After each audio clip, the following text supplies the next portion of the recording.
Hello Crafty Graphers. Today I want to go over a new feature known as the Stitch Creator. To get to it, from Crafty Graph Grapher, go to your More, Import More, and then Stitch. In here you'll see that you have different stitches. These are stitches that you can create. These ones you see here are included with the program. You can always edit them or add new ones. Click New. You can also rename them or delete them. It's an import and export option as well. Go ahead and take a look at a stitch and what it looks like. First, you notice is craft name. You have your craft name here, single crochet, and then this. The first one is what it will look like in that PDF when it's exported. The second name is what you will see in this menu. And now you have your GraphGAN size. In here, you'll put in your calculations for what the GraphGAN finished blanket will look like, the size of it. If you don't know this information, you can leave these blank. That's fine. Next is number of stitches. This is the minimum number of stitches, and that's the maximum. For a single crochet, it's just a one stitch, so it's 1 to 1. Something like Bopple or Fillet will have to be a 1 and a 2. Number of colors is all in single. All is basically full color, while single is just black and white. Next, you have cell ratio. This has to do with the way the finished product looks. For instance, most will be square, but a TSS will be a taller graph. And then you're going to choose side to side or corner to corner. Next, you have your generated instructions. This is the part that goes right here. Sorry, this part. You can change this as you like. If you put in the craft name, this will automatically generate for you. But if you update the craft name, it will not change. You have to change it yourself. Next is color chart. In here, you're going to put in your stitch information. This is the part that goes right here. So as you see, it's SC, single crochet. That's what you see right here. You're going to put the count, their number of stitches, and then your approximate yard, the calculation for that. Once again, this field and this field are not necessarily needed. If you don't know them, you can leave them blank. Now I go to stitch pattern. This is where it gets a little more complicated. First thing you're going to know is there's a 1 here.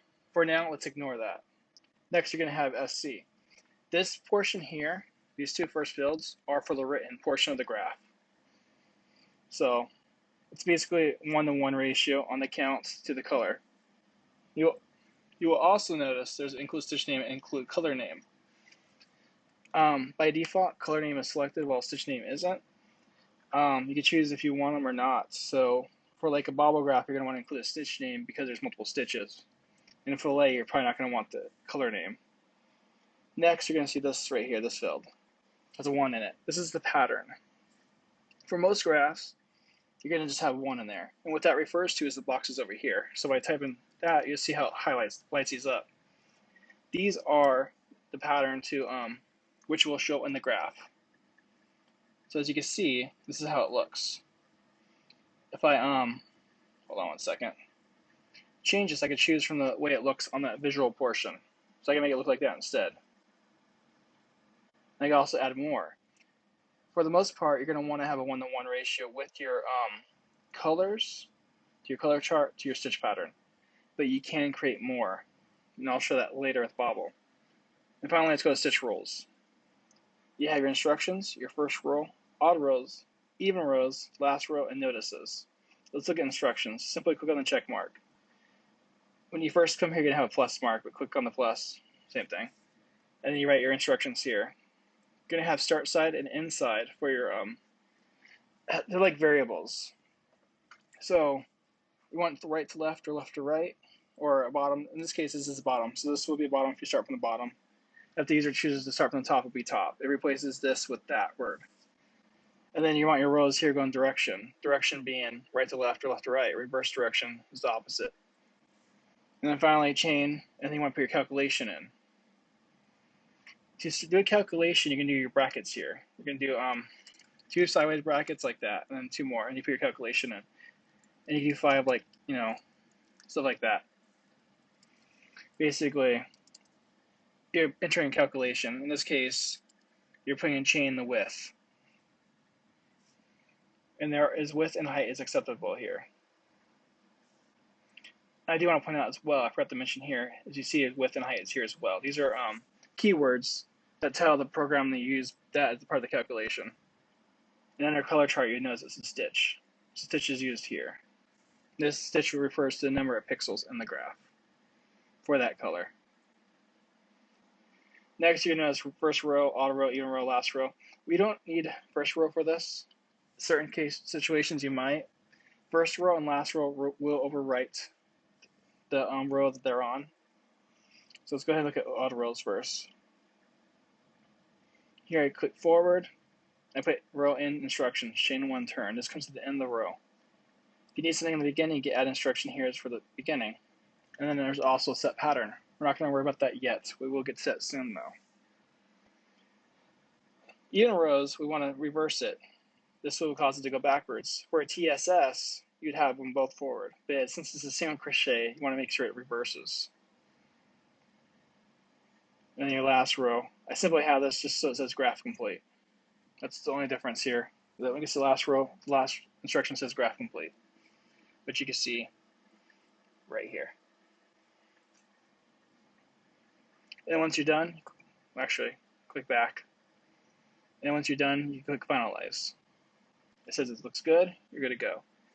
If there are issues, it will let you know. You can save if there's issues still. It'll be fine. It's just be red, you can't use it. So let's go ahead and look at a more complicated stitch. Let's look at Bopple. Once again, we have our information here. We have Bopple, and then we have Bopple full graph. So this will appear in the PDF, while this here appears on our list. Once again, we have our calculation for graph GAN size, and it's number of stitches, the 101 for this. This is a full graph. We'll automatically create the extra stitches, and I'll get to that later. Let's go to instructions. Once again, you get the instructions, and then you got your color chart. I have single crochet plus double crochet for this. 5 times a stitch for the count, and then 19 times the stitch divided by 18 for the estimated yards. Once again, if you don't have this information, you just leave it blank, it's fine. Now this is where it gets a little interesting. It's a bit difficult, so bear with me as I explain this. First thing you know is there's a 2 here instead of a 1. And this is a single crochet, and there's this over here. Let's start with the 2. What that does is it tells it that basically it's going to be 2 times the count. So instead of being, hold on a second, 5, whatever, it ends up being, in this case, it's actually 11. The reason that has to do with is it's a little bit more complicated calculation, but it ends up being 2 times it plus it's the end, so that's why it does it that way. And then you have your single crochet, and then you have this here. What this does is the visual portion. So it's telling it to create 2, pick basically instead of 1 for each count single crochet. And once again, you have this here. And then the number 3 here basically tells it to target this right here as the end.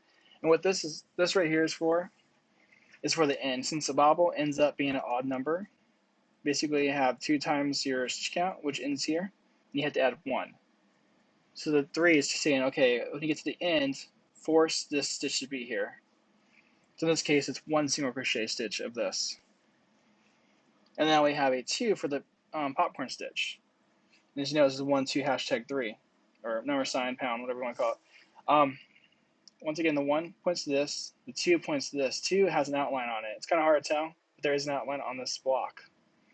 Oops, I took the outline off. Hold on. Okay, it's back on. It's kind of hard to tell, but there's an outline. What that does is it causes to have the outline on this. That's why it looks like this. I could choose different designs for that and stuff too if I wanted to be plus instead, or the outline, or that with the outline. And then once again, when we get down here, we want the 1 single crochet 1 with the regular look. And I include the stitch name and the color name. Now, you create new patterns. This is how you do it, by creating new patterns. These are blue. These are extra stitches. They're not being targeted by this.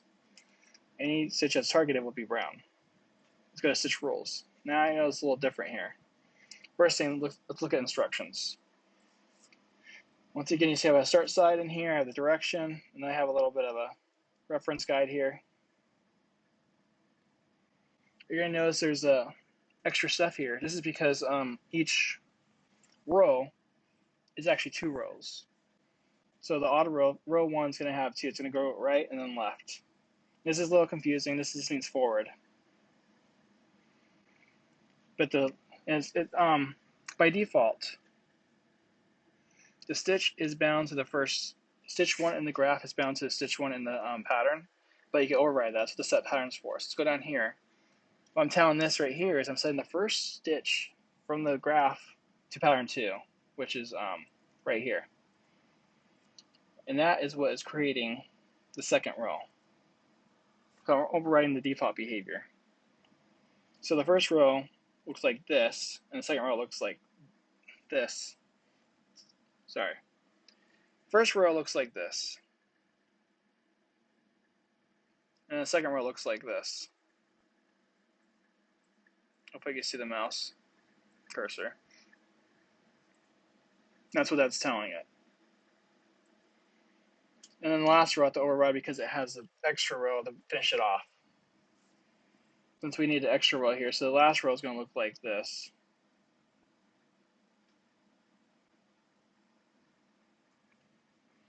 That's why that's the way it is.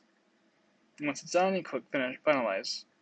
Now there is one other thing here I haven't talked about, and that's notices, and I will talk about that with C2C since that uses it very well. The corner, oops, wrong one. Corner to corner. Let's go ahead and go stitch rules real fast. And actually, I'll show you, go through this real fast, might as well.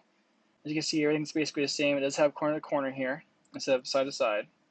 Instructions, color chart, stitch pattern. Most of these patterns are going to be very easy unless they have multiple rows. Let's go to notices though. Yeah, begin increase in rows 1, begin increase when row equals width plus 1 and row equals height plus 1. Begin increase when row equals width plus 1, and begin increase left side when row equals height plus 1. And then I have graph complete. This one has EOF, which stands for in a file. These instructions will go before the row. So row 1, this will be on top of the row 1, in which case you'll see it comes before row 1. And then you have your instruction. And then you have your begin decrease. And then if you want the end of the file, you have to use EOF so to come after the last row. So in this case, I have graph complete. But this is a good use of notifications, as you can see.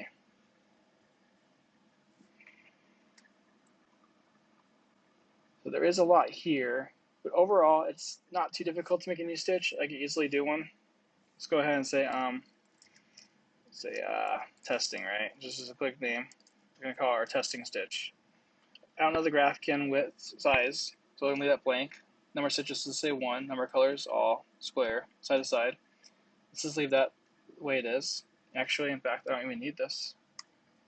Color chart, I do need this, but we don't need these. I will need this. It's default. Stitch rules, we need 2 rows. You have to have an odd and even row.